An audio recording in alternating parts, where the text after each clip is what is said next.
అన్నొచ్చిండో.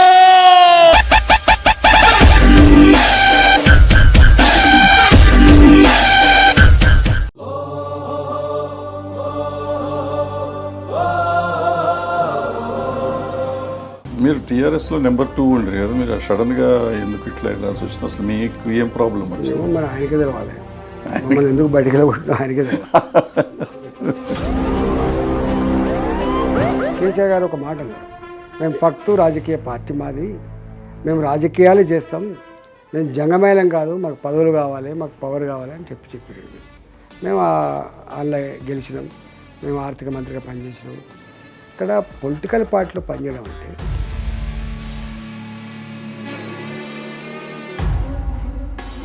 Bharatiya Janata party అనగానే ఇదో మతోన్మాద పార్టీ, ఇది ఇట్ల పార్టీ, తప్పుడు ఆలోచన ఉండాలి, తప్పుడు ప్రచారం కూడా చేస్తుంది. తప్పే సార్. ఇప్పుడు మొన్న మణిపూర్లో జరిగిన ఇన్సిడెంట్ అప్పుడు ఎవరు మాట్లాడకపోయారు? మరి మాట్లాడాల్సిన ప్రతిపక్షాలు మాట్లాడాలి కదా. మరి ప్రతిపక్షాలు మనం మాట్లాడాలి కదా, మన పార్టీ మనం మాట్లాడాలి. మేము మా పార్టీ, మా ప్రభుత్వం ఉంది, మా ప్రభుత్వం ట్యాకిల్ చేసి దాంట్లో కదా మేము మాట్లాడుతున్నాం. మీరే చెప్పాలి కదా, ఆపాలి కదా, అంత భయంకరంగా లేవు. ఇవన్నీ అడుగుతున్న భరద్వాజ్ గారు, అంటే ప్రజలు కూడా అర్థం చేసుకోవాలి. మోదీ గారు పరిపాలించిన 10 సంవత్సరాల కాలంలో ఎక్కడన్నా బాంబ్ బ్లాస్ట్లు ఉన్నాయా? అమాయకులు చావులు ఉన్నాయా చెప్పండి? ఇవాళ మెటల్ డిటెక్టర్లు ఉన్నాయా షాపులు కాడ చెప్పండి? సెక్యూరిటీ పర్సనల్స్ ఉన్నారా చెప్పండి?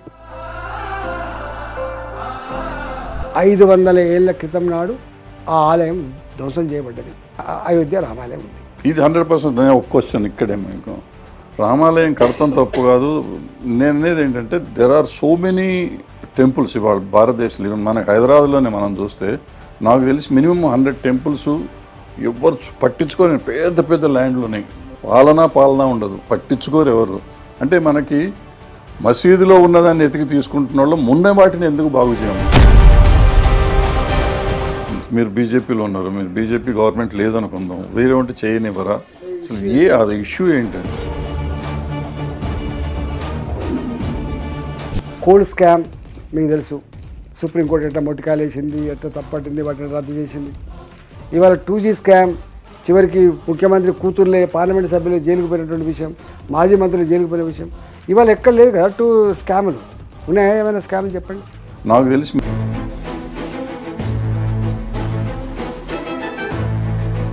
మీరు చెప్పిన డెవలప్మెంట్లు కాదంటలేను, బట్ విభజన హామీల్లో లేవు. విభజన హామీలని కొన్ని స్పెసిఫైడ్ ఉన్నాయి, ఇవేవి చేయలేదు అనేది.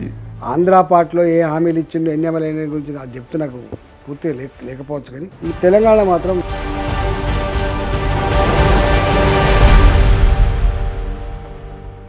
సార్ నమస్కారం. సార్ నమస్కారం. సార్ మీరు కాలేజీలో ఉన్నప్పుడు పీడిఎస్యూలో ఉన్నట్టున్నారు? అవును సార్, పీడిఎస్యూలో యాక్టివ్గా ఉండేవారు మీరు. ఆ తర్వాత పీపుల్స్ వార్ మూమెంట్కి అన్నారు. అంతా విద్యార్థి ఉద్యమాలకే తప్ప మరి పీపుల్స్ వారి సంబంధం కాదు. అంతా సిపిఐఎంఎల్ వాళ్ళ సంబంధం తప్ప మాకు కాదు. ఇప్పుడు మన కూర రాజన్న వాళ్ళ గ్రూప్లో వాళ్ళది ఎంఎల్ పార్టీ. ఆ పార్టీలో మీరు లేరు అప్పుడు? కొంచెం అంతా విద్యార్థి ఉద్యమాలకు పరిమితమైన ఓన్లీ విద్యార్థి ఉద్యమం, జంపాల టైంలో. మీకు అంత వయసు కాదు, చిన్న వయసు. ఆ తర్వాత డైరెక్ట్గా టీఆర్ఎస్కి వచ్చిన మధ్యలో వేరే చదువు అయిపోయిన తర్వాత పౌల్ట్రీ ఫామ్ పెట్టుకున్నాను. పౌల్ట్రీ ఫామ్ 2001 వరకు పౌల్ట్రీ ఫామ్ నడుపుకున్నాను. 86 నుంచి 2001 వరకు పౌల్ట్రీ ఫామ్. ఆ తదుపరి మూమెంట్ శురువు అయితే 2002లో నేను టీఆర్ఎస్లో పోయినా. టీఆర్ఎస్ అంటే ఉద్యమం అనుకోండి మీరు. అంటే పీడిఎస్యూలో ఉన్నప్పుడు మీరు ఈ సిద్ధాంతంగా నమ్మకం. విద్యార్థి ఉద్యమాల్లో ఏముంటుందండి? విద్యార్థి ఉద్యమాలు ఉన్నప్పుడు ఏముంటుంది? విద్యార్థుల సమస్యలు, వాటి మీద ఉద్యమాలు, ప్రపంచంలో ఎక్కడైనా అణచివేత జరిగినా, ఎక్కడన్నా అక్రమాలు జరిగినా దాని మీద సోషలిజం కానీ సెక్యులరిజం డిబేట్ జరుగుతాయి కదా. ఎవరు సోషలిస్టులు కాదు కదా. ప్యూర్ సోట. నేనంతే ఎస్ఎఫ్లో ఉంటుంటే, కానీ నేను వాజ్పేయి గారు కాదా సోషలిస్ట్? చంద్రశేఖర్ గారు కాదా సోషలిస్ట్? ఆ తర్వాత మీరు టీఆర్ఎస్లో నెంబర్ 2 ఉండరు కదా, మీరు సడన్గా ఎందుకు ఇట్లా వెళ్ళాల్సి వచ్చింది? అసలు మీకు ఏం ప్రాబ్లం వచ్చింది? మరి ఆయనకే తెలవాలి, మమ్మల్ని ఎందుకు బయటికి వెళ్ళకుండా ఆయనకే తెలవాలి. మేము ఎందుకు నచ్చలేదు, మా వల్ల ఏం లాస్ అయిందో, మా వల్ల ఏం నష్టం జరిగిందో వాళ్ళకి తెలవాలి, మాకు తెలవాలి. మీరు అక్కడి నుంచి బీజేపీకి వచ్చాము. వెళ్ళగొట్టిన తర్వాత వాడు నన్ను వెళ్ళగొట్టిన తర్వాత పోయినా. అంటే మీరు అంటే పీడిఎస్సీలో చేసి యాక్టివ్ కాకపోయినా కానీ మీరు సిద్ధాంతపరంగా చాలా డిఫరెంట్ ఉన్న పార్టీ కదా ఇది. ఒక మాట చెప్పాలి నాకు సార్ ఎందుకో ఈ డిబేట్ ఎప్పుడు పదే పదే జరుగుతుంది, నేను క్లారిఫైగా చేయాల్సి అక్కడ ఉన్నది. సార్ సార్ రెండు పార్శ్వాలు, అవును ఒకటేమో మేము విద్యార్థి రాజకీయాల్లో ఉన్న వాళ్ళం, అవును లెఫ్ట్లో ఉన్న వాళ్ళం, అదొక పార్ట్. మేము ఆ విద్యార్థి ఉద్యమాల్లో ఉన్నంత వరకు విద్యార్థుల సమస్య మీద ఉద్యమించడం, అవును ఎక్కడైనా బయట అక్రమాలు జరిగినా అన్యాయాలు జరిగినా ప్రజల హక్కులకు భంగం కలిగినా కూడా మేము కొట్లాడేటోళ్ళం, అదొక పార్ట్. 2021లో టీఆర్ఎస్ పార్టీ పుట్టింది, అది ఒక ఉద్యమం నడుపుతుంది. అవును అంటే 3 తరాలుగా తెలంగాణ ప్రజలు తెలంగాణ కావాలని కొట్లాడుతున్న సందర్భంలో అంతకంటే ముందు ఉద్యమ నేపథ్యం ఉన్న వాళ్ళుగా మేము కూడా 96 నుంచి వెళ్ళి జయశంకర్ సారు వాళ్ళంతా ప్రెస్ ప్రభాకర్ ఉండేది, అవును వాళ్ళంతా తెలంగాణ మూమెంట్ నడుపుతున్నప్పుడు మేము ఉన్నాం వాళ్ళ.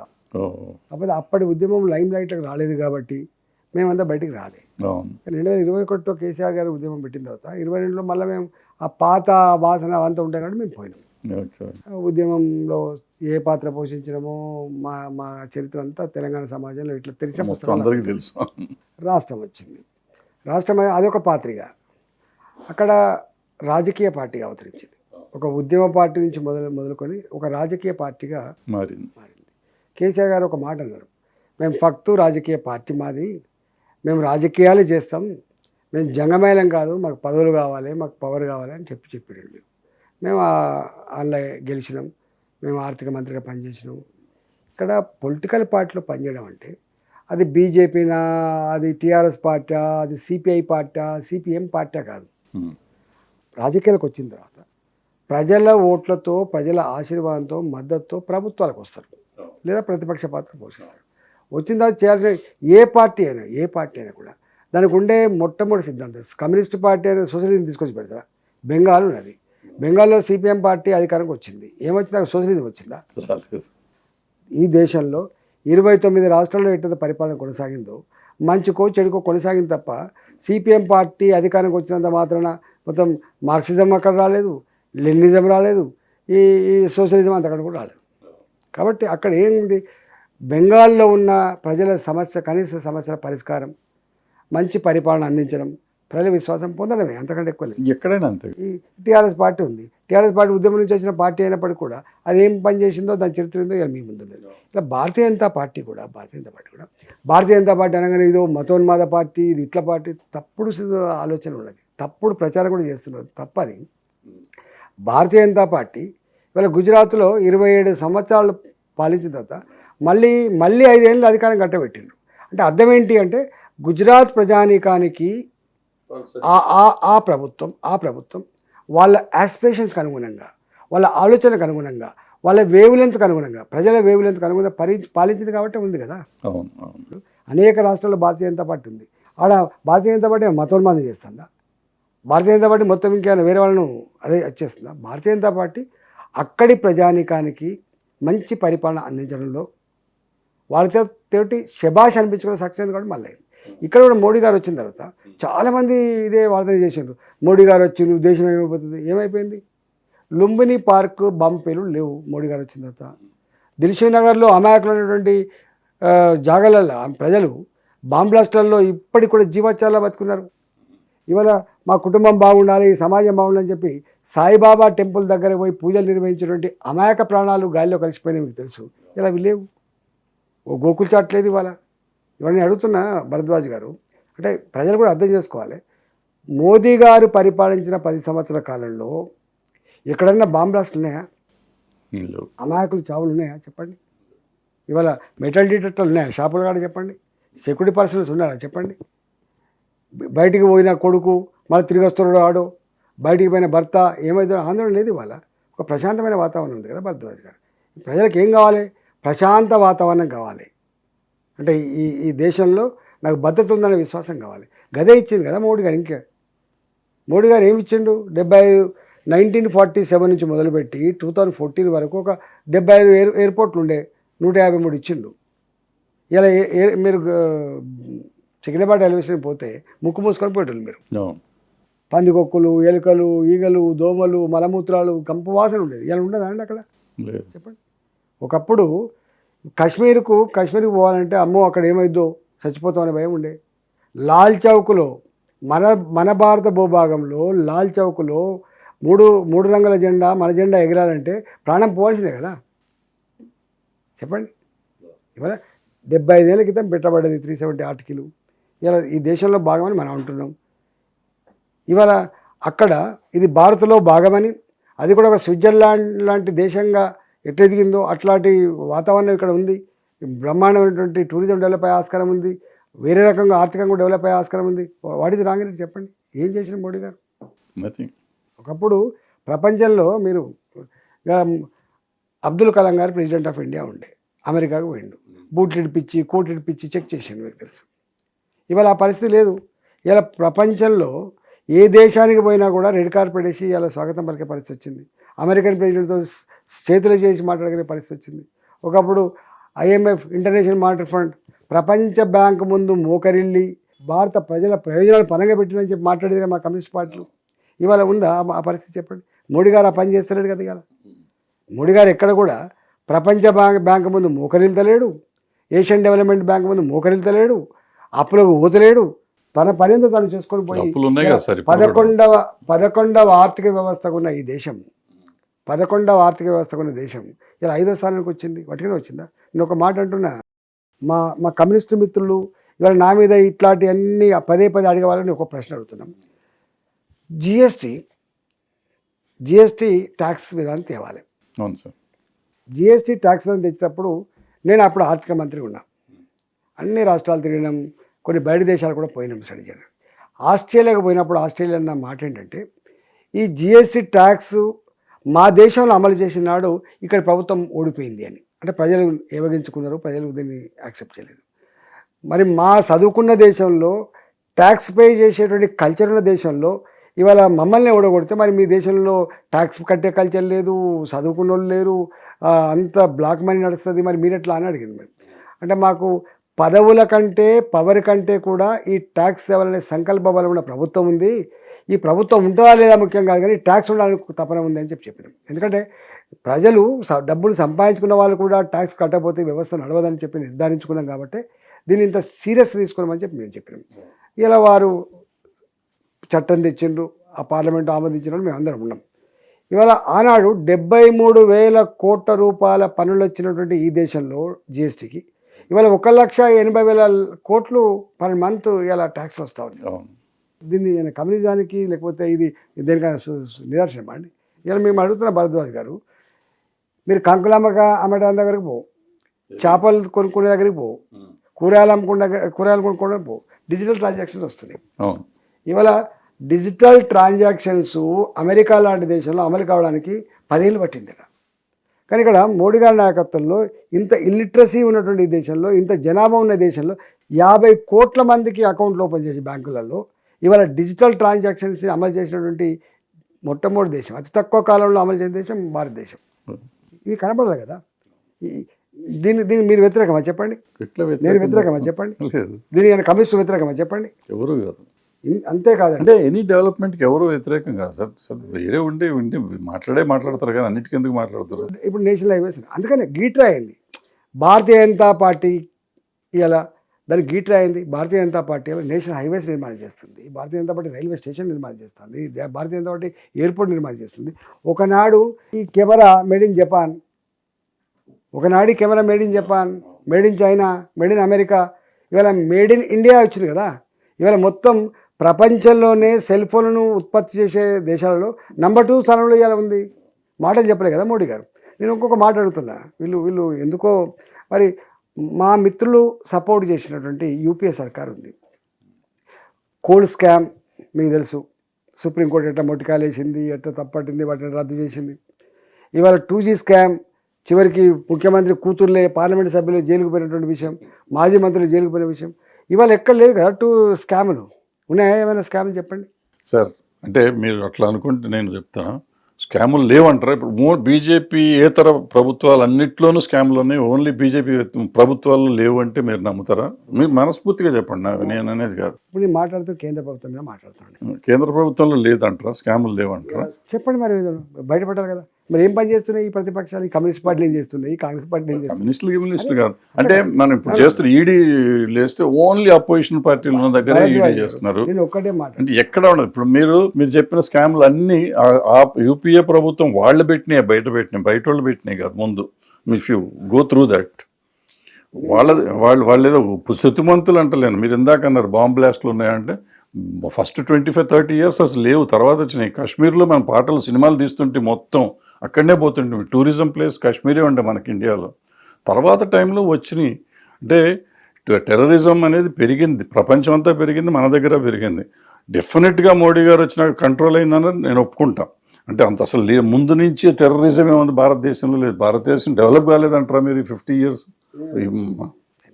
నేనేమంటున్నానంటే ఇక్కడ ఇష్యూ ఏంటంటే భారతీయ జనతా పార్టీ ప్రభుత్వం తిరోగమన ప్రభుత్వం, లేదా భారతీయ జనతా పార్టీ ప్రభుత్వం మతోన్మత ప్రభుత్వం, ఛాందస ప్రభుత్వం అనేటువంటి మాటలు ఏవైతే మాట్లాడుతుండో ఇది తప్పు అంటున్నాను నేను. తప్పే సార్. ఇప్పుడు మొన్న మణిపూర్లో జరిగిన ఇన్సిడెంట్ అప్పుడు ఎవరు మాట్లాడకపోయారు? మరి మాట్లాడాల్సిన ప్రతిపక్షాలు మాట్లాడాలి కదా. మరి ప్రతిపక్షాలు మనం మాట్లాడాలి కదా, మన పార్టీ మనం మాట్లాడాలి. మేము మా పార్టీ మా ప్రభుత్వం ఉంది, మా ప్రభుత్వం ట్యాకిల్ చేసి అంటుండే మేము ఎందుకు మాట్లాడతాం? మీరే చెప్పాలి కదా, అది ఆపాలి కదా. అంత భయంకరంగా ఉమెన్ మీద జరిగినప్పుడు ఒక మాట భరద్వాజ్ గారు, మేము ప్రభుత్వంలో ఉన్నాం. No. ప్రభుత్వం విల్ స్పీక్, ప్రభుత్వం విల్ డూ ద థింగ్స్. మేము చేయము. మీరు కాదు ప్రభుత్వం, ఇండివిజువల్ కాదు కదా. మనం ఇండివిజువల్గా మా సలహాలు మా సూచనలు ఉంటే అది వేరే విషయం. అది వేరే విషయం. ప్రభుత్వం అనేది ఒకటి ఉంది, ఆ ప్రభుత్వం చేస్తారు కదా పని. నేను అంటున్న మాట ఏంటంటే ఇక్కడ ఇష్యూ వీళ్ళు మరీ మరీ మరీ మరీ విమర్శించేది ఏంటంటే వీళ్ళంతా ఇట్లా ప్రగతి నిరోధకులు, వీళ్ళంతా ఛాందస బాధ బాధిస్తారు. ప్రగతి నిరోధకులు ఎట్లా ప్రగతి కనపడుతున్నప్పుడు ప్రగతి నిరోధకులు కొంతమంది మేధావులు రాస్తూ ఉంటారు, ఇట్లా రాస్తారు. ఇంకా ఎప్పుడు కూడా భరద్వాజ్ గారు ఆలోచన విధానాలు కానీ ఫిలాసఫీ కానీ పద్ధతులు కానీ స్టాటిక్గా ఉండవు. అది పరిస్థితులు బట్టి మారుతాను. ఆ మాత్రమే అవగాహన ఉండాలి కదా. నేను అదే చెప్తున్నా. పరిస్థితులు మారుతంతో పాటు ఆటోమేటిక్గా బీజేపీ విధానాలు కూడా కొన్ని పనికొస్తున్నాయి మనకు. దేశానికి డెఫినెట్గా మంచి జరుగుతుంది. జరగలేదని నేను మీరు చెప్పినట్టు డిజిటలైజేషన్ డెఫినెట్గా ఎవరు చేయించి మనం చేసినాం. అనేకం ఉన్నాయి సార్, అనేకం ఉన్నాయి. అవి చెప్పుకుంటూ పోతుంటే సార్ ఇప్పుడు నేను ఒక మాట అంటున్నా. ఇవాళ పాకిస్తాన్ ఉంది, బద్ధ విరోధం అనుకుంటాం మనం. పాకిస్తాన్ లాంటి దేశంలో బలూచిస్తాన్లో మేము కూడా భారత్లో ఉంటే బాగుండు అనేటువంటి భావన వచ్చిందంటే, పీఓకేలో ఉండేటువంటి ప్రజలు కూడా మేము ఇళ్ళనే ఉంటే బాగుండు అనే భావన వచ్చిందంటే భారత్ పట్ల ఎక్కడో ఆకర్షిత అయితేనే కదా సార్ ఆ మాట వచ్చేది. ఇక్కడ ఉన్నంత అంటే ఇంత పాపులేషన్ కలిగిన దేశంలో చైనా మనం దాదాపు పాపులేషన్ సమానంగా, ఇంత పాపులేషన్ ఉన్న సమాజంలో చైనా లెక్క ఉండదు కదా మన వ్యవస్థ. అక్కడ వార్తలు బయటికి రాకుండా ఉండడం, అక్కడ ఏం జరుగుతుందో బయటికి రాకుండా, ఇవన్నీ కాదు కదా. ఇక్కడ ఒక ప్రజాస్వామ్య దేశంలో ప్రతి 5 ఏళ్ళకి ఒకసారి ప్రజల ఆశీర్వాదం పొందాల్సినటువంటి, ప్రజల మ్యాండేట్ పొందేటువంటి దేశంలో ఇవాళ 10 ఏళ్ళుగా కొనసాగుతున్నామంటే వట్టి కాదు కదా. డెఫినెట్గా ఇక్కడ ప్రశాంతత, ఇన్ని మతాలు, ఇన్ని రాష్ట్రాలు, ఇన్ని భాషలు, ఇన్ని సంస్కృతులు, ఇన్ని వైవిధ్యాలు కలిగిన ఈ దేశంలో, వైవిధ్యాలు కలిగిన దేశంలో ఉన్నాయి. ఆ చైనాలకు ఇన్ని కులాలు చెప్పండి? లేవు. ప్రపంచంలో ఎక్కడ ఇన్ని కులాలు ఉన్నాయా? ఇన్ని భాషలు ఉన్నాయా చెప్పండి? లేవు. కానీ ఇన్ని భాషలున్నా, ఇన్ని కులాలున్నా, ఇన్ని మతాలున్నా, ఇన్ని వైవిధ్యాలు ఉన్న దేశంలో ఇవాళ ఒక ప్రజల ప్రేమను పొంది, ప్రజల ఆశీర్వాదం పొంది ఇవాళ శభాష్ అనిపించుకునే పరిస్థితి మన దేశంలో కాదు, ప్రపంచ దేశాల్లో కూడా భారత ప్రతిష్ట పెరిగింది కదా. భరద్వాజ్ గారు చెప్పండి, పెరగలే అంటారా? మొన్న ఒక ఆర్టికల్ రాసిండు, భారత్కి ఏదైనా అవసరం పడితే చేయగలిగేటువంటి దేశం ఏది లేదు, ఆదుకునే దేశం ఏది లేదు. కానీ ప్రపంచంలో ఏ దేశానికైనా అవసరం పడితే మాత్రం చేయగలిగే స్థితిలో భారత్ ఉందని చెప్పినాడు. మన కరోనా వచ్చింది, మీకు తెలుసు, మీరంతా మీకు కూడా అంతో ఇంతో ఆ ఫిలాసఫీ ఉన్నటువంటి వాళ్ళు భారతదేశాన్ని ఏమంటారు, థర్డ్ వరల్డ్ కంట్రీ అంటారు. First world country, second world country, ఇవన్నీ పేర్లు ఎవరు పెట్టి మా వాళ్ళు పెట్టింది కదా. అట్లాంటి థర్డ్ వరల్డ్ కంట్రీలో కరోనా వస్తే ఇవాళ కుప్పలుగా శవాల గుట్లు అవుతాయి అని చెప్పిండ్రు. అయినా అండి మన చెప్పండి. ఇలా లండన్ ప్రధానమంత్రి ఏడవచ్చు, ఇరాన్ ప్రధానమంత్రి ఏడవచ్చు, ఇవాళ కన్నీళ్ళు పెట్టుకున్నటువంటి దేశాన్ని అయితే చూసినాం. కానీ ఇక్కడ మాత్రం ఇంత వేదన ఉన్నా కన్నీళ్ళు పెట్టుకోండు దిగమింకుండా కావచ్చు. కానీ ఇవాళ ఆదుకొని అతి తక్కువ కాలంలో మనం ఎవరు అనుకున్నామండి, అతి తక్కువ కాలంలో ఒక వ్యాక్సిన్ తెచ్చి ప్రజలకు అందించడమే కాకుండా ప్రపంచ ప్రజానీకానికి కూడా అందించిన దేశం భారతదేశమే కదండి. ఇది ప్రోగ్రెస్ కాకపోతే రిగ్రెస్ అండి చెప్పండి. అందుకని ఏ రంగంలో చూసినా కూడా ఈ డెవలప్మెంటల్ ఆస్పెక్ట్లో చూసినప్పుడు ఇంత ప్రోగ్రెసివ్గా ముందుకు పోతున్నప్పుడు ఇష్టం ఉంటే ఆశీర్వదించాలి, సపోర్ట్ చేయాలి, లేకపోతే కామ్ ఉండాలి. కానీ ఇంకా మనం ఇది ఇట్లా అది అట్లా అని మాట్లాడడం నేను చూస్తున్న ఈ మధ్యకాలం కొంతమంది టీవీలలో మాట్లాడుతున్నారు, కొంతమంది ఆర్టికల్. సమాజం అన్నప్పుడు తప్పకుండా ఏకపక్షంగా ఒకటే ఆలోచన ఉంటుందని నేను ఎప్పుడు అనను. సమాజమే వైరుధ్యాలమయం, పాజిటివ్ నెగటివ్, మంచి చెడు కదా, గెలుపు ఓటమి దాని వెంటనే ఉంటుంది, గెలుపు దాని వెంటనే ఓటమి ఉంటుంది. అట్లనే ఇవన్నీ కూడా ఉంటాయి కదా. ఈ దేశంలో కూడా తప్పకుండా ఈ ఫిలాసఫీని, ఈ విధానాన్ని, ఈ అభివృద్ధిని, ఈ రకమైన పరిపాలనను విమర్శించే వాళ్ళు కూడా ఉంటారు. తప్పు కాదు, నేను తప్పు అంటలేను, ఉండాల్సిందే కూడా. అసహజం వైరుధ్యం. Even with in the party కూడా వైరుధ్యం ఉంటుందండి, మనిషిలో కూడా వైరుధ్యం ఉంటుంది. చేయన్నా లేదా, పోవన్నా వద్దా, ఇవన్నీ వైరుధ్యాలు కదా, 2 షేడ్లు ఉంటాయి కదా. ప్రపంచమే వైరుధ్యాలమయం కాబట్టి డిఫరెన్స్ ఆఫ్ ఒపీనియన్ లేకుండా ఉండదు. కాబట్టి మేము అంటున్నాం, రాసుకుంటారు వాళ్ళు రాసుకోవడం తప్పు కాదు, మాట్లాడడం తప్పు కాదు. కానీ ఇక్కడ ఇష్యూ ఏంటంటే, నేను ఒక పొలిటికల్ పార్టీలో ఉన్న లీడర్ని, నా కర్తవ్యం ఏముంటుందండి? నా కర్తవ్యం, నాకు ఏ ప్రజలైతే అధికారాన్ని ఇచ్చిండ్రో వాళ్ళ ఆశలను వమ్ము చేయకుండా వాళ్ళు మెచ్చే పద్ధతిలో, శబాజ్ మా బిడ్డడు, మంచోడు మా ఓడు, మా ఎంపీ, మంచోడు మా మంత్రి అనే పద్ధతిలో పరిపాలించాలి. 4 మంచి స్కీములు వస్తే, 4 మంచి ప్రాజెక్టులు వస్తే ఈ రాష్ట్రమో ఈ దేశమో ఆర్థికంగా పురోగమిస్తే, ఈ డిస్పారిటీస్ తగ్గితే సంతోషపడాలి తప్ప, అది గిట్రాయి తప్ప.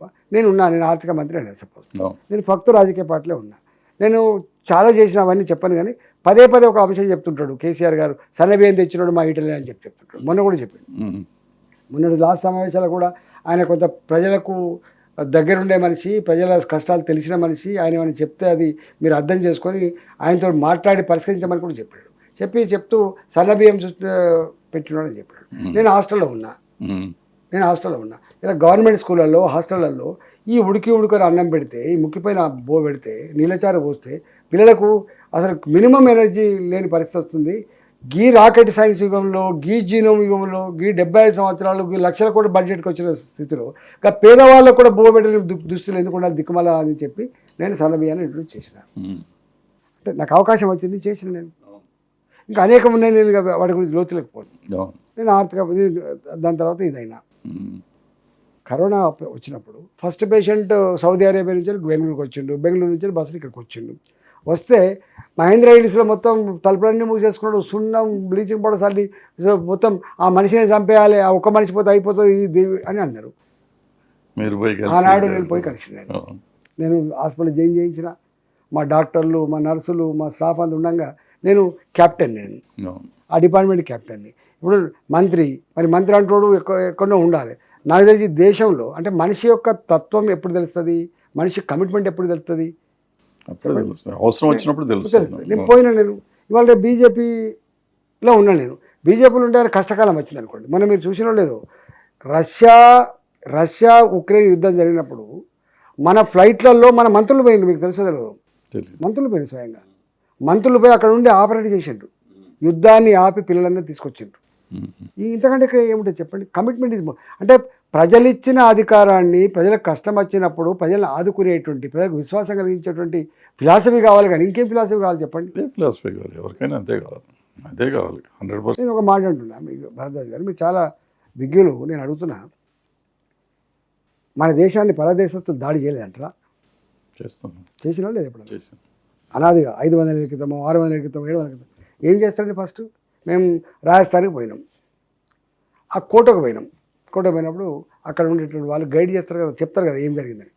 మా మీద దాడి జరిగినప్పుడు ఫస్ట్ దాడిలో లొంగిపోలేదు, సెకండ్ దాడిలో లొంగిపోలేదు, థర్డ్ లొంగిపోయినాం, ఓడిపోయిన తర్వాత రాజు అంటే ఆయన సూసైడ్ చేసుకున్నాడట.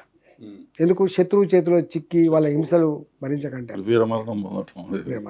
రెండవది ఏమైంది, వాళ్ళ కుటుంబ సభ్యులు, వాళ్ళ భార్యలు, వాళ్ళ పిల్లలు కూడా సూసైడ్ చేసుకుని చెప్పారు. అంటే ఈ పరాయి దేశస్తులు ఒక దేశం దాడి చేసినప్పుడు, ఆ దేశం ఓడిపోయినప్పుడు ఫస్ట్ చెరబట్టేది రాజరిక.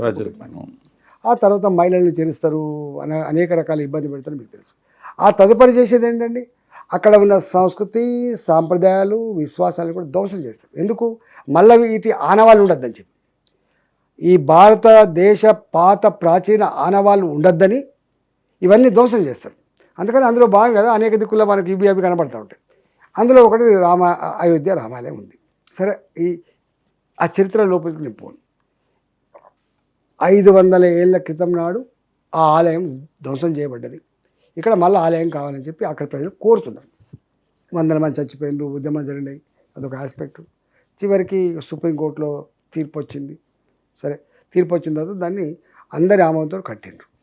అంటే అది రామాలయం అని మనం అనుకుంటారు, ఒక చిన్న రామాలయం అనుకుంటారు. కానీ ఆనాటి ఆ పాలకుల చేత విధ్వంసం చేయబడ్డటువంటి నీ కల్చర్, నీ విశ్వాసం ఇలా పాతకొల్పడం ఇదేం తప్పు కాదు కదా. రామాలయం కట్టడం తప్ప అని చెప్పండి. ఇది 100% ఒక క్వశ్చన్ ఇక్కడే మీకు. రామాలయం కడతం తప్పు కాదు. నేను అనేది ఏంటంటే there are so many temples ఇవాళ భారతదేశంలో. ఈవెన్ మన హైదరాబాద్లోనే మనం చూస్తే నాకు తెలిసి మినిమం 100 టెంపుల్స్ ఎవరు పట్టించుకొని పెద్ద పెద్ద ల్యాండ్లు ఉన్నాయి.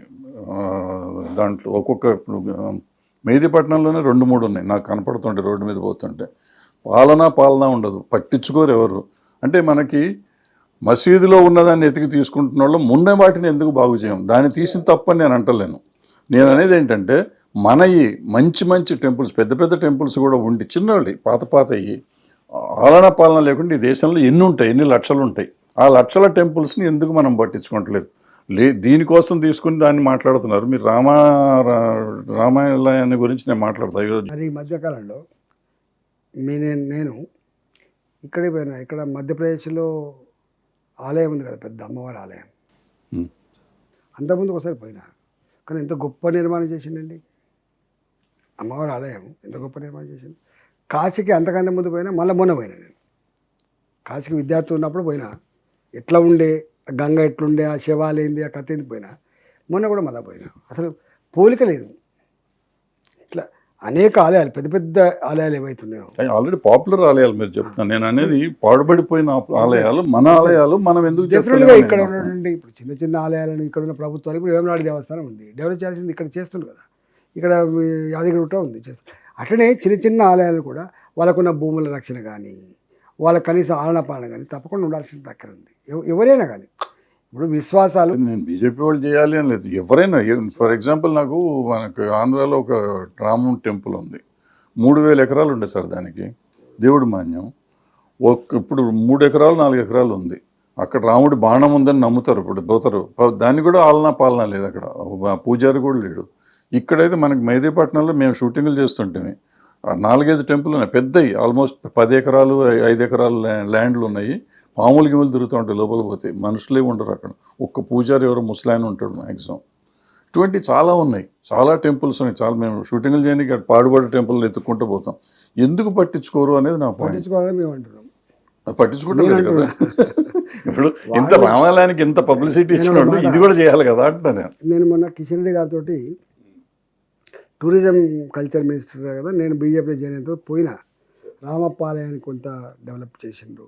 1000 స్తంభాల గుడి రెనోవేట్ చేసి మళ్ళీ 1000 స్తంభాలు కనిపిస్తున్నాయి, ఇప్పుడు బాగుంది. అంటే కేంద్ర ప్రభుత్వం వాళ్ళ డిపార్ట్మెంట్ కింద వచ్చేటువంటి ఉన్నాయి చూసిన అవన్నీ ఇప్పుడు ఆర్ట్స్ కాలేజ్, నేషనల్ దీని కింద ఏదో వచ్చింది, వరల్డ్. ఇప్పుడు మీకు ఆర్ట్స్ కాలేజ్ ఉంది, అది నిజాం కట్టొచ్చు కాక. ఆర్ట్స్ కాలేజ్ నిజాం కట్టొచ్చు కాక, గొప్ప కట్టడం. దానికి బ్రహ్మాండంగా మనం చేసి దానికి గ్లోరీ నిలబెట్టే ప్రయత్నం చేసినాం. అంటే ప్రాచీన కట్టడాలు అవి ముస్లింలయా, అవి హిందువులయా కాకుండా అవన్నీ రక్షించేటువంటి, దాన్ని గ్లోరిఫై చేసుకునేటువంటి, వాళ్ళని అప్లిఫ్ట్ చేసే పని చేస్తున్నది. అట్లేం లేదు. ఇక్కడ చిన్నవి ఉన్నాయి, మీరు అన్నట్టుగా చిన్నవి ఉన్నాయి. వాటి భూములు ఉన్నంతలో, ఇప్పుడు ఉన్నంతలోనే కాపాడే ప్రయత్నం చేయాలి. ఇప్పుడైనా కనీసం వాటి డెకరేట్ చేసే ప్రయత్నం చేయాలి. ఆ ప్రాంత ప్రజానికానికి ఆ విశ్వాసాన్ని కాపాడే బాధ్యత స్థానికంగా ఉండే ప్రభుత్వాల మీద ఉంటాయి కదా, చేయాలి కదా వాళ్ళని. అదే నేను అంటున్నా. అంటే మనకి ఎంతోమంది ఏదో చేస్తున్నారు అనే దానికంటే ఉన్నదాన్ని కూడా మనం చేసుకుంటా ఉంటే మనకి ఎన్ని ఆలయాలు. ఇప్పుడు భద్రాచలం ఉంది, భద్రాచలం అట్లాగే ఉంది. మొన్న పోయి వచ్చింది నేను. భద్రాచలానికి పబ్లిక్ లేరు, మొన్న పోతే నేను ఒక్కడనే ఉన్నా అక్కడ. అట్లా విచిత్రంగా ఉంటుంది ఇది. ఏ దానికి ఎక్కువ వస్తారో, దేనికి తక్కువ వస్తారో. తిరుపతికి కొట్టుకుంటారు, భద్రాచలం రారు, ఎక్సెప్ట్ ఆ రాముడి కళ్యాణం రోజు తప్ప ఇంకెప్పుడు కనపడరు. విచిత్రంగా ఉంటుంది. ఇప్పుడు ఏంటి సార్ నెక్స్ట్ ఏంటి సార్? మీరు మొన్న ఇది లేదు కదా, మల్కాజ్గిరికి వస్తుండ్రా ఈసారి? మల్కాజ్గిరి మీరు హుజూర్ నగర్ బ్రహ్మాండంగా చేసిండ్రు ఒక 20 ఇయర్స్గా సరిపోయేటట్టు. ఇప్పుడు ఇది కూడా ఎట్లా చేస్తారో దీనికి ఏమన్నా స్కీములు ఏమైనా పెట్టారా? అంటే ప్రజలు ఆశీర్వదించి అవకాశం ఇస్తే తప్పకుండా, నేను ఇంత సీనియర్ కాబట్టి నాకు ఇంత చేసిన అనుభవం కూడా ఉంది కాబట్టి ఆ అనుభవం అధికారం ఉండేది మోడీ గారి ప్రభుత్వం కాబట్టి ఉపయోగపడుతుండడానికి ఆస్కారం ఎక్కువ ఉంటుంది. మల్కాజ్గిరి అభివృద్ధి చెందడానికి ఆస్కారం ఎక్కువ ఉంటుంది. ఇప్పుడు బీఆర్ఎస్ పార్టీ అనుకో, దానికి ఇక్కడ లేదు నా అవకాశం, అక్కడ లేదు. కాంగ్రెస్ పార్టీ అనుకో, ఎంపీకి వెళ్తే ఇక్కడ అధికారం ఉండొచ్చు కానీ అక్కడ అధికారం ఉండే ప్రసక్తి లేదు. అందుకని ఎవరికి ఓటేసినా అక్కడ ప్రజలకు ఒరిగేది ఏమీ లేదు. నాలాంటి వారిని గెలిపించుకుంటే నేను అధికారంలో ఉండే పార్టీ కాబట్టి డెఫినెట్గా మోదీ గారి చోటు కన్సర్న్ మంత్రులతోటో పరిశీలి చేసుకొని డెవలప్మెంట్ చేయడానికి స్కోప్ ఉండేది.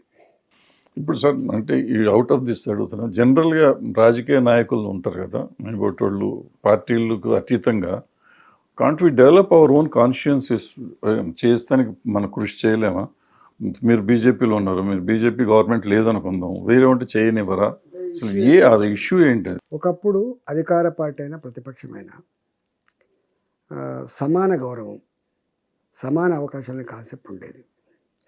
ఇప్పుడు వచ్చేటప్పటికి ఏమైపోయిందంటే కొన్ని తెలంగాణ వచ్చిన తర్వాత చెరువులను బాగు చేయడం కానీ, కాలువలు కానీ, ప్రాజెక్టులు కానీ ఇవన్నీ కామన్గా వచ్చినప్పటికి కూడా ఆ ప్రాంతంలో ఉన్న ప్రజల అభివృద్ధి కొన్ని స్పెసిఫిక్ డెవలప్మెంట్స్ ఉంటాయి. ఆ స్పెసిఫిక్ డెవలప్మెంట్స్ విషయంలో ప్రభుత్వం సహకరించదు. నువ్వు మా పార్టీ కాదు కదా, మా పార్టీకి రా చేస్తాం, ఇది ఈ సంకుచిత భావన వచ్చింది. అది చాలా సంకుచితము, బ్లాక్మెయిలింగ్ కదా. ఇష్యూ ఏంటంటే 100% ఒకవేళ ఆ ప్రాంత ప్రజలు ఆ ఎమ్మెల్యేకి ఆ ఎంపీకి ఈ సమస్య తీవ్రమైందన్నప్పుడు అది ముఖ్యమంత్రి గారికి ఇస్తే ఇది జెన్యూన్ అని చెప్పి పరిష్కరించేటువంటి కల్చర్ సోయి ఉండాలి. ఎందుకు అది తగ్గిపోతుంది కొంచెం. అయినా కొంత డెవలప్మెంట్ ప్రతిపక్షంలో ఉంటే కాదనేటువంటి భావన తెచ్చిపెట్టిండు. అది sad part to the democracy. డెమోక్రసీలో అధికార పక్షం ఎంత స్ట్రాంగ్ ఉందో ప్రతిపక్షం కూడా అంతే స్ట్రాంగ్ ఉంటేనే ప్రజాస్వామ్యం 4 కాలాల పాటు పడే వెళ్తుంది, లేకపోతే ఆగమైపోతుంది. ఇప్పుడు మోడీ గారు అంటున్నారు చూసినా, అసలు మేము అంటున్నాం ప్రతిపక్షం కూడా స్ట్రాంగ్ ఉండాలని కోరుకుంటున్నారు, ఏకపక్షంగా ఉండొద్దని చెప్పి అనుకుంటున్నారు. కానీ మోడీ గారు ఉన్నట్టు మీరు ఆ ప్రతిపక్షాలని కూడా అంత ఈక్వల్గా చూస్తారా? ఈ సౌత్ ఇండియా మొత్తం ప్రతిపక్షంలోనే ఉంది కదా ఒక రకంగా చెప్పాలంటే. ఇప్పుడు తెలంగాణ ఉంది, ప్రతిపక్షంలో ఉంది, కానీ ఏనాడు డెవలప్మెంట్ ఆగలేదు కదా. దేంట్లో ఆగింది చెప్పండి? రైల్వే లైన్లు వేసే దాంట్లో ఆగినరా? రామగుండ ఎరువుల కర్మాగారానికి మాట ఇవ్వకపోయినా కూడా 6,300 కోట్ల రూపాయలు పెట్టి నిర్మాణం చేసింది ఆగిందా? ఈ రైల్వే స్టేషన్లు 3 ఉన్నాయి, సికింద్రాబాద్, కాచిగూడ అండ్ ఒకదానికి 600 కోట్లు, ఒకదానికి 400 కోట్లు, 350 కోట్లు, ఆగలేదు కదా. ఎక్కడ కూడా తెలంగాణ అభివృద్ధి విషయంలో ఎక్కడ ఆగడే కాదు. మొన్న రీసెంట్గా ఎన్నో సంవత్సరాలుగా పెండింగ్లో ఉన్న ఇలా కొంపల్లి రోడ్డు కావచ్చు, నీకు తిరుమలగిరి అలవాల్ రోడ్డు కావచ్చు, 175 ఎకరాలు కంటోన్మెంట్ జాగా అలకేట్ చేసి ఇలా ఫ్లైఓవర్లు వేస్తున్నారు. ఎక్కడ అట్లా లేదు. అంటే ఎన్నో సంవత్సరాలు దరఖాస్తు పెట్టిండ్రు. ఇక్కడ ఉన్నది కాంగ్రెస్ పార్టీ. స్వయంగా కాంగ్రెస్ పార్టీలో ఉన్నట్టు ముఖ్యమంత్రి అన్నాడు, మా పెద్దన్నలాగా ఇది క్లియర్ చేసిన నీకు ధన్యవాదాలు చెప్తా అని చెప్పాడు. అట్లా ఉండాలి. అంటే నాకు తెలిసి కేంద్ర ప్రభుత్వం మాత్రం ఎన్నడూ ఇది మా రాష్ట్రం కాదు, ఇది మా ప్రభుత్వం కాదనే భావన మాత్రం అంత సంకుచితంగా లేడు. అంటే ఇప్పుడు నాకు ఆంధ్ర తెలంగాణ రెండింటిని కలిపితే రెండిట్లోనూ మన విభజన హామీలు అయితే రెండింటికి జరగలేదు అనేది మీరంతా చెప్పింది. నాకు ఎంత నాలెడ్జ్ కూడా లేదు నాకు. మీలాంటి రాజకీయ నాయకులు అనే స్టేట్మెంట్లను బట్టి నేను అడుగుతున్నా, జరిగినాయా జరగలేదు అనేది పబ్లిక్గానే ఉంది. మీరు చెప్పిన డెవలప్మెంట్లు కాదంటలేను, బట్ విభజన హామీల్లో లేవు. విభజన హామీలని కొన్ని స్పెసిఫైడ్ ఉన్నాయి, ఇవేవి చేయలేదు అనేది. అంటే ఇప్పుడు ఆంధ్ర పార్టీ ఏం హామీలు ఇచ్చిండ్రు, ఏం వచ్చింది? ఆంధ్ర పార్టీ కాదు, సెంట్రల్ గవర్నమెంట్. ఆంధ్ర పార్టీలో ఏ హామీలు ఇచ్చిండ్రు, ఎన్ని అమలు గురించి నాకు చెప్తే నాకు పూర్తిగా లేకపోవచ్చు, కానీ తెలంగాణ మాత్రం ఆల్మోస్ట్ కొన్ని ఇచ్చిండ్రు. కొన్ని ఇచ్చిండ్రు, అన్నీ ఇవ్వలేదు. ఎయిమ్స్ ఇచ్చిండ్రు, మాకు గిరిజన విశ్వవిద్యాలయం ఇస్తానని చెప్పి ఇచ్చిండ్రు. మాకు బ్యాక్వర్డ్ జిల్లాల కింద కొంత ఫండ్ ఇవ్వాల్సింది ఇచ్చిండ్రు. మాకు జిఎస్టీ వచ్చిన తర్వాత ఏ రాష్ట్రాలకు కంపెన్సేట్ చేయాలి, ఏ రాష్ట్రం కంపెనీ చేస్తారు? బీద రాష్ట్రాలు కంపెనీ చేస్తారు. మా ముఖ్యమంత్రి గారు చెప్పినట్టుగా ఈ దేశంలోనే #1 స్టేట్ అని చెప్పబట్టే, ఆర్థికంగా బాగా పురోగమిస్తున్న స్టేట్ అని చెప్పబట్టే, దేశ పురోగతి సింగిల్ డిజిట్లో ఉంటే మాది డబుల్ డిజిట్లో ఉందని చెప్పబట్టే, నీకు ఎందుకు వస్తాయి చెప్పండి? మీకు జనరల్గా ప్రభుత్వాల కాన్సెప్ట్ ఏముంటుంది? ప్రభుత్వాల కాన్సెప్ట్ అది. ఇప్పుడు ట్యాక్స్ డెవల్యూషన్ ఉంది, బీదరికం మీద ఉంటుందా పాపులేషన్ మీద ఉంటుందా sir? Population, forest spread, forest అంటే గ్రీన్ స్ప్రెడ్, తర్వాత ఎడ్యుకేషను, అనేక పారామీటర్స్ మీద ఆధారపడి ఉంటుంది. ఏరియా అట్లా. ఫర్ ఎగ్జాంపుల్ ఇక్కడ నుంచి మన దగ్గర 100 రూపీస్ వస్తుంది అనుకోండి, మన 100 రూపీస్ మన మీద ఖర్చు పెట్టు, సెంట్రల్ గవర్నమెంట్కి ఒక 10% 20% పంపించి బ్యాలెన్స్ మన స్టేట్ని డెవలప్ చేసుకోవడానికి ఉండదు. అట్లా ఉండాలి కదా, ఉండదా? మోడీ గారు రాకముందు మనం కట్టిన పనులలో రాష్ట్రాలకు డిస్ట్రిబ్యూషన్ చేసి 32% ఉండే. రాష్ట్రాలకు 32% వచ్చాయి. ఈ అన్ని రాష్ట్రాల నుంచి వెళ్ళి కేంద్ర ప్రభుత్వం ట్యాక్సుల రూపంలో వచ్చిన దాంట్లోకి ఒక 32% ఉండే. మోడీ గారు వచ్చినాక ఏం చేసిందంటే, ఆయన ముఖ్యమంత్రిగా పనిచేసిన అనుభవం ఉంది కాబట్టి రాష్ట్రాలు వాళ్ళ ప్రణాళికలు వాళ్ళు రూపొందించుకోవడానికి నేరుగా డబ్బులు ఎక్కువ ఇవ్వాలి చెప్పి 42% చేశారు. అంటే కేంద్ర ప్రభుత్వానికి వచ్చే ఆదాయంలో 42% డబ్బు రాష్ట్రాలకు ట్యాక్స్ డెవల్యూషన్ రూపంలో వస్తుంది. ఆ తదుపరి వచ్చే డబ్బు తదుపరి సెంట్రల్ స్పాన్సర్ స్కీమ్స్ అని వస్తాయి. Centrally sponsor schemes. ఇప్పుడు పిఎంజేఎస్వైలో రోడ్లు వేస్తూ ఉంటారు. 60% కేంద్రం, రాష్ట్రం 40%. ఎన్ఆర్హెచ్ఎం అని చెప్పి హెల్త్లో ఉంటుంది.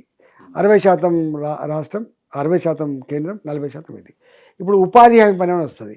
90% కేంద్రం, 10% రాష్ట్రం. ఇట్లా సెంట్రల్లీ స్పాన్సర్ స్కీమ్స్ కింద కొన్ని వస్తాయి. కొన్ని రంగాలు కేంద్ర ప్రభుత్వ ఉద్యోగులు కానీ, వాళ్ళ పెన్షన్లు కానీ, కేంద్ర ప్రభుత్వ కార్యాలయాల నిర్వహణ కానీ, విదేశీ వ్యవహారాల నిర్వహణ కానీ, అన్నిటికీ మిక్కిన రక్షణ రంగం 100% కేంద్రమే చేయాలి. కాబట్టి ఇవన్నీ science and technology development, research development, ఇవన్నీ కేంద్రం చేయాలి. కాబట్టి అది ఉంటుంది. ఇక్కడ కేంద్రం తీసుకుపోయి ఇంకేమో చేస్తుంది. ఇది కాన్సెప్ట్ ఏం చేస్తుంది, ఎవరి ఇంటికి తీసుకుపోతారా కానీ అర్థం చాలామంది తెలియదు. 32% ఉన్న ట్యాక్స్ డెవల్యూషన్ 42% వచ్చిందండి. 42% డెవల్యూషన్ వచ్చిన తర్వాత కూడా మళ్ళీ మీకు సిఎస్ఎస్ కింద రావడం కానీ, ఇతర గ్రాంట్స్ కింద వస్తూనే ఉంటాయి 10 పైసలు. మూడవది, ఇప్పుడు రైల్వేస్ ఉన్నది. రైల్వేస్ కేంద్ర ప్రభుత్వం నిర్వహించాలి కదా. ఎయిర్పోర్ట్లు ఉన్నాయి, కేంద్ర ప్రభుత్వం నిర్వహించాలి కదా. సైన్యం కేంద్ర ప్రభుత్వం నిర్వహించాలి కదా. ఇవన్నీ వస్తూనే ఉంటాయి. అట్లా ప్రతి దాంట్లో కేంద్ర ప్రభుత్వం పేరుకే కావచ్చు కానీ ప్రతి పైసా మళ్ళీ ఇంకో రూపంలో ఏదో రూపంలో వస్తూనే ఉంటాయి. 70% వస్తుంది అంటారు. ఇంకొక 42 కాకుండా ఇంకో 30% వస్తుందా? జీతభత్యాల పొంగ వచ్చేదంతా రాష్ట్రాలకి వస్తుంది. మళ్ళీ రాష్ట్రాలకి వస్తుంది. ఇక్కడ ఎటు పోయేది ఉండదు చెప్పండి. తర్వాత ఇంకోటి, ఇప్పుడు నేను ఇంతకుముందు చెప్పాను కదా, మీరు ఎంత శాతం వస్తుంది, అన్నిటికంటే టాప్ యూపీకి పోతుంది. జనాభా ఎక్కువ, పేదరికం ఎక్కువ, ఇల్లిటరసీ ఎక్కువ, అట్లా బీహార్కి పోతుంది ఎక్కువ. అట్లా మన రాష్ట్రం నేను 2014లో మన ట్యాక్స్, కేంద్రంలో మన ట్యాక్స్ వాటా 2.93 ఉండే. సెపరేట్ తెలంగాణ అయిపోయిన తర్వాత మళ్ళీ ప్లానింగ్ కమిషన్ అసెస్ చేసినప్పుడు 2.43 వచ్చింది. 0.5 తగ్గింది. ఎందుకు తగ్గింది అంటే తెలంగాణ డెవలప్డ్ తెలంగాణ ఉంది కాబట్టి అన్ని రంగాల్లో తగ్గింది. ఆంధ్రకు మాత్రం పెరిగింది. అట్లా అందుకని వాటి మీద ఆధారపడి తప్ప పార్షాలిటీ ఉండదు ఇక్కడ. అస్సలు పార్షాలిటీ ఉండదు. ఒక సైంటిఫిక్ సిస్టమ్ ఉంటుంది. ఇప్పుడు మీరు ఇందాక ఎయిర్పోర్ట్లు ఇవన్నీ అన్నారు కదా, ఇప్పుడు ఇవన్నీ మనకి ప్రైవేట్ అయిపోతున్నాయి కదా. ప్రైవేటైజేషన్ మీద మేము ఆలోచన ఏంటి అసలు? యాక్చువల్గా ఎందుకో ప్రభుత్వాలు ఇప్పుడున్న పరిస్థితిలో కట్టడము, నిర్మించి మళ్ళీ మెయింటైన్ చేయడం అనేది కొంచెం కష్టంగా అయిపోయి, అట్లా ఇప్పుడు ప్రపంచం అంతా జరుగుతుంది, ఇది కూడా జరుగుతుంది తప్ప కష్టమవుతుంది. మనమే అంటున్నాం, గవర్నమెంట్ ఎంప్లాయీ కాబట్టి వీడు మనం సతాయిస్తున్నాడు, కరప్షన్ అవుతుంది, సరిగా నిర్వహణ లేదు, ప్రైవేట్ వాళ్ళకి వచ్చింది, మీరే సైకలాజికల్ అంటున్నారు. కాబట్టి జనరల్గా మన కమ్యూనిస్ట్ ఐడియాలజీ ప్రకారం ఏంటంటే అన్ని పబ్లిక్ సెక్టార్లో ఉండాలి, గట్టిగా నడవాలని మనం కోరుకుంటాం. మీ దేశం అంతా అయిపోయింది. ఇప్పుడు ఈ కమ్యూనిస్ట్ ఐడియాలజీ కాదు సార్. ఇక్కడ నా పాయింట్ ఏంటంటే, మనకు ఇంతకుముందు రాజుల రాజ్యాల నుంచి మనకు స్వతంత్రం వచ్చింది. స్వతంత్రం రాకముందు అంతా రాజులు అంటే వాళ్ళ సొంత ప్రాపర్టీస్ అండి. అయిపోయి 5 minutes రాజుల రాజ్యాలు అండి. సో వాళ్ళ ప్రాపర్టీ అదంతా ఒకప్పుడు. ఫర్ ఎగ్జాంపుల్ నైజాం తీసుకున్నాం, రైల్వే స్టేషన్ ఆయనదే ఉండే, పోలీస్ స్టేషన్ ఆయనదే ఉండే, ఎయిర్పోర్ట్ ఆయనదే ఉండే, అన్నీ ఆయన, హాస్పిటల్స్ ఆయనే ఉండే. అట్లా అవన్నీ మనకి ఇప్పుడు మన ప్రాపర్టీ, గవర్నమెంట్ ప్రాపర్టీ అని. ఇప్పుడు ఇవన్నీ మనం ప్రైవేట్ చేసుకుంటూ పోయినా మనకు చేస్తే తప్పేమని కాదు. డెఫినెట్గా మీరు చెప్పినట్టు ఎఫిషియన్సీ పెరుగుతుంది. కానీ రేపు నెక్స్ట్ తరానికి అసలు మనకి గవర్నమెంట్ ప్రాపర్టీ అనేది లేకుండా, గవర్నమెంట్ అంటే పబ్లిక్ ప్రాపర్టీయే కదా, లేకుండా పోతుంది కదా. అన్ని ప్రైవేటైజ్ చేయడం అనే కాన్సెప్ట్ నేను కూడా విద్దాం. అన్ని ప్రైవేటైజ్ చేయాల్సిన అక్కర్లేదు. కానీ ఏవైతే మనం నిర్వహించలేమో, నిర్వహించి విఫలమైనమో, నిర్వహించి అప్పులపాలైన అట్లాంటి మళ్ళీ చేయలేం. అట్లాంటి వాటిలో కూడా అట్లాంటి ఏదైనా నేను చెప్తాను. ఫర్ ఎగ్జాంపుల్ సార్ ఇవాళ రామగుండ ఎరువుల కర్మాగారం ఉంది. సార్ అది ప్రజలకు అవసరం పడేది, సార్ మళ్ళీ ప్రభుత్వమే కట్టింది. మళ్ళీ మ్మ్, మ్మ్, రైల్వే వ్యాగన్ ఫ్యాక్టరీ ఉంది, మనమే కడుతున్నాం. కొన్ని రంగాలు చేస్తలేం మనం. మ్మ్, మ్మ్. అట్లా వ్యాగన్స్ ఉత్పత్తి కానీ, లేకపోతే కోచ్ల ఉత్పత్తి కానీ, లేకపోతే ఇలా కొన్ని ఇండస్ట్రీస్ మనం మళ్ళీ రెస్టోర్ చేసుకున్న దాంట్లో మనమే చేసుకుంటున్నాం. సార్ ఇప్పుడు మీరు మన మల్కాజ్గిరిలో మోడీ గ్యారంటీ ఈటెల షూరిటీ అంటున్నారు. ఏంటి గ్యారంటీ ఏంటి, షూరిటీ ఏంటి? అంటే మాట ఇస్తే తప్పరని, అలవి కాని హామీలు ఇవ్వరని, అనడి మిక్కిలి ప్రజల మధ్యనే ఉంటారని, ప్రజల కోసమే ఆలోచించేవాళ్ళని అర్థం. అని మీ షూరిటీ ఇస్తున్నారు. యా, ఆయన గ్యారంటీలు ఏంటి? ఆయన ప్రజలకు ఏది అవసరం పడితే అది ఇచ్చారు. అన్నీ ఇస్తాం. దానికి ఇది నువ్వు అన్నాడు కదా ఆయన. మీరు అమిత్ షాకి ఎందుకు సార్ చాలా క్లోజ్? మీకు ఎవరికి లేనట్టు ఆయన.